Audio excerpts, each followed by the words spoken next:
আসসালামু আলাইকুম। আমি মোহাম্মদ জাকির ইসলাম। প্রশান্তি ডায়েরি চ্যানেলটিতে আপনাদেরকে স্বাগত জানাচ্ছি।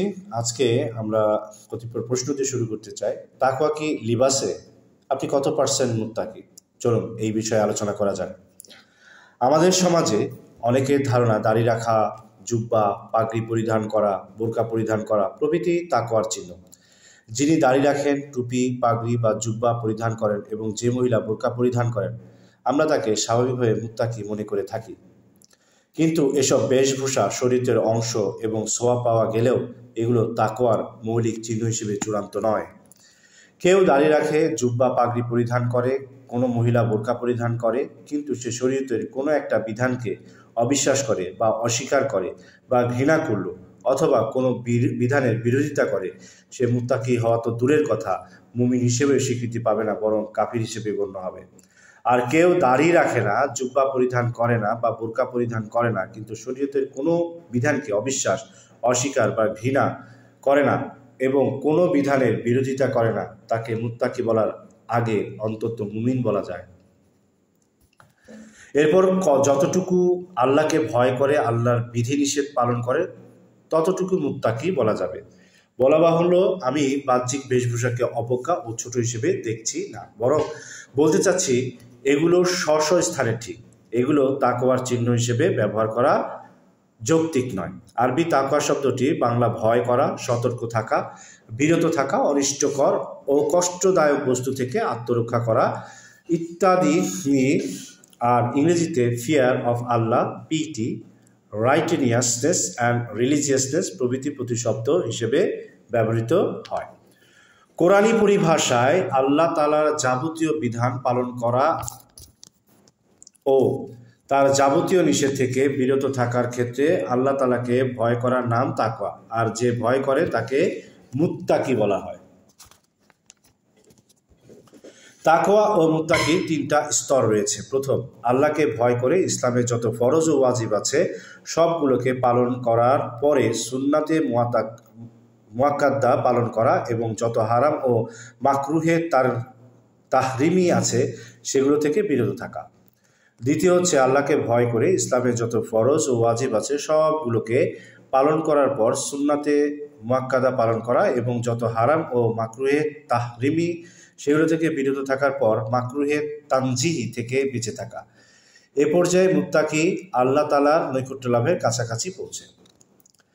তৃতীয়, আল্লাহকে ভয় করে যাবতীয় চিন্তা ভাবনা কাজকর্ম আল্লাহ তাআলার মর্জি মাফিক করা এবং যে চিন্তা কাজকর্ম করুক না কেন সব ক্ষেত্রে সওয়াব পাওয়া যাবে, সওয়াব হবে না, গুনাহ হবে না, এমন কোনো কাজে পর্যায়ে এসে মুত্তাকি করবে না, বরং তার প্রতিটি মুহূর্তে সওয়াব লেখা হবে, চাই সে ঘুমাক, গোসল করুক বা পানাহার করুক। এ পর্যায়ে মুত্তাকি আল্লাহর বন্ধু হিসেবে স্বীকৃতি পাবে। আর এরকম বন্ধুর ব্যাপারে আল্লাহ তাআলা সূরা ইউনূসের 62 থেকে 64 নম্বর আয়াতে বলেছেন, মনে রেখো, যারা আল্লাহর বন্ধু তাদের না কোনো ভয়ভীতি আছে, না তারা চিন্তান্বিত হবে। যারা ঈমান এনেছে এবং ভয় করেছে তাদের জন্য সুসংবাদ। পার্থিব জীবনে ও পরকালীন জীবনে আল্লাহর কথার কখনো হেরফের হয় না, এটাই হলো সফলতা। আবু হুরায়রা রাদিয়াল্লাহু আনহু থেকে বর্ণিত, তিনি বলেন, রাসূল সাল্লাল্লাহু আলাইহি ওয়াসাল্লাম বলেছেন, আল্লাহ তাআলা বলেছেন, যে ব্যক্তি আমার কোনো বন্ধুর সাথে শত্রুতা করে আমি তার বিরুদ্ধে যুদ্ধ ঘোষণা করছি। আমি যে দ্বীনি দায়িত্ব ফরজ করেছি আমার বান্দা তা ব্যতীত অন্য কোনো পছন্দসই জিনিসের দ্বারা আমার অধিক নিকটবর্তী হতে পারে না, আর আমার বান্দার নফলের সাহায্যে আমার নিকটবর্তী হতে থাকে, এমনকি আমি তাকে ভালোবাসতে থাকি। সুতরাং আমি যখন তাকে ভালোবাসতে থাকি তখন আমি তার কান হয়ে যাই, যা দ্বারা সে শোনে, তার চোখ হয়ে যায়, যা দ্বারা সে দেখে, তার হাত হয়ে যায়, যা দ্বারা সে ধরে, এবং তার পা হয়ে যায়, যা দ্বারা সে চলে। সে যদি আমার কাছে কিছু চায় আমি তা অবশ্যই তাকে দেই। সে যদি আমার কাছে আশ্রয় কামনা করে আমি তাকে অবশ্যই আশ্রয় দান করি। ফরজ ওয়াজিব পালন না করে এবং হারাম ও মাকরুহে তাহরিমি থেকে বেঁচে না থেকে নিজেকে ওলি দাবি করা ভণ্ডামি। আর বেশভূষা ও নাম খ্যাতি তাকওয়া নয়। নিজের যশ খ্যাতি বা ভালো কাজের জন্য মানুষ থেকে সুনাম, সম্মান, প্রশংসা, সুখ্যাতি কামনা করা তাকওয়ার পরিপন্থী। বরং তাকওয়া নিয়ত ও মনের সাথে সম্পর্কিত। এ ব্যাপারে আল্লাহ তাআলা সূরা আল হাজের 37 নম্বর আয়াতে বলেছেন, পশুর রক্ত মাংস আল্লাহর কাছে কিছুই পৌঁছায় না, বরং এর পক্ষ থেকে তোমাদের তাকওয়া তার কাছে পৌঁছায়। এ প্রসঙ্গে রাসূল সাল্লাল্লাহু আলাইহি ওয়াসাল্লামের একটি হাদিস উল্লেখযোগ্য, নিশ্চয়ই আল্লাহ তাআলা তোমাদের বাহ্যিক সুরত দেখেন না, অর্থাৎ কে কালো বা কে সুন্দর, এবং তোমাদের সম্পদ দেখেন না, বরং তিনি তোমাদের মন ও আমলের অবস্থা দেখেন। তাকওয়া যে মনের সাথে সম্পর্কিত এ ব্যাপারে রাসূলুল্লাহ সাল্লাল্লাহু আলাইহি ওয়াসাল্লাম নিম্ন বর্ণিত বাণী যথেষ্ট। আবু হুরায়রা রাদিয়াল্লাহু তাআলা আনহু থেকে বর্ণিত রয়েছে, তিনি বলেন, রাসূলুল্লাহ সাল্লাল্লাহু আলাইহি ওয়াসাল্লাম বলেছেন, পরস্পর হিংসা করো না, একে অপরের জন্য নিলাম ডেকে দাম বাড়াবে না, পরস্পর বিদ্বেষ পোষণ করবে না, একে অপর থেকে আলাদা হয়ে যেও না, একজনের ক্রয়ের উপর অন্য ক্রয় করো না, হে আল্লাহর বান্দাগণ, পরস্পর ভাই ভাই হয়ে যাও, মুসলমান মুসলমানের ভাই, সে তার উপর জুলুম করে না এবং তাকে সঙ্গীহীন বা সহায়হীন ভাবে ছেড়ে দেয় না, সে তার কাছে মিথ্যা বলে না ও তাকে অপমান করে না। তাকওয়া হচ্ছে এখানে তিনি নিজের বুকের দিকে 3 বার ইশারা করেন। কোনো মানুষের জন্য এতটুকু মন্দ যথেষ্ট যে সে আপন মুসলমান ভাইকে নীচ ও হীন মনে করে। এক মুসলমানের রক্ত, সম্পদ ও মানসম্মান অন্য মুসলমানের জন্য হারাম। সুতরাং যে কোনো চিন্তাভাবনা, কাজকর্ম করা বা না করার ক্ষেত্রে মনে শুধুমাত্র আল্লাহ তাআলার ভয় রাখার নামই হচ্ছে তাকওয়া।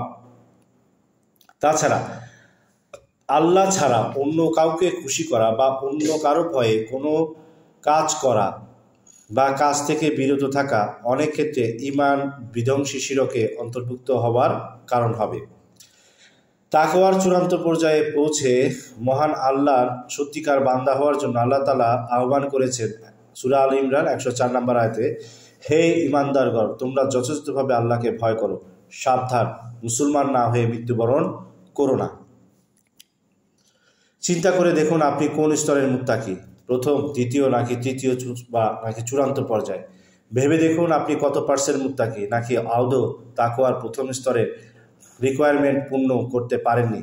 মহান আল্লাহ তাআলা তাকওয়ার সম্বল অর্জনের নির্দেশ দিয়ে বলেছেন সূরা আল বাকারার 117 নম্বর আয়াত, তোমরা সম্বল অর্জন করো আর সর্বোচ্চ সম্বল হচ্ছে তাকওয়া।